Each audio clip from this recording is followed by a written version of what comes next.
be ny olana misy sahala amin'ny rano zay nihandrona teo lohan'ny sena ary mahazo ny sena misy rehefa tonga ny ranon'orana. Eo ihany koa moa ny sena zay ialatsika nahita fa tena rasy de rasy tokoa. Ka teo amin'ny lohan'izay olana rehetra zay dia nangataka zahay tamin'ny commune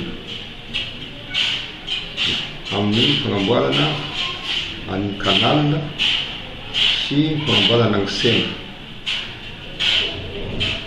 Vokatr'izay moa dia zao iaraha mahita zao fa be dia be ny fivoarana zay azoko lazaina fa fivoarana eto Ampiasakely eto satria dia namaly ny aso ny commune urbaine Fort-Dauphin fanamboarana ny canal ary fanavoazana ny sena. Amin'izao dia hita aloha hatra amin'izao fa raha ny canal nasoany resaka dia efa tsy misy rano mihandrona sony eto Ampiasakely eto rehefa tonga ny orana. Zay koa tsy midika hoe vita tanteraka ny asa fa mbola hanao ny commune araky ny resaka fanaovanay tamin'ny 1er juin dia hoe mbola hanao curage ihany aloha, mbola misy zany partie mbola hatao curage zay zay.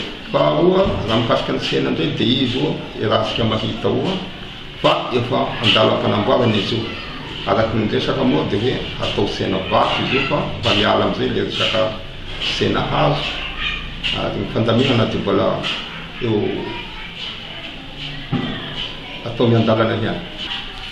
Eto dia mametraka fisaorana feno ho amin'ny commune urbaine Fort-Dauphin tamin'ny fanamboarana andreo fototrafitrasa aloha na amin'ny canal zany na amin'ny sena. Fisaorana be dia be fitiavana tsy misy mihoatra an'izay satria fiainam-bahoaka daholo ireo.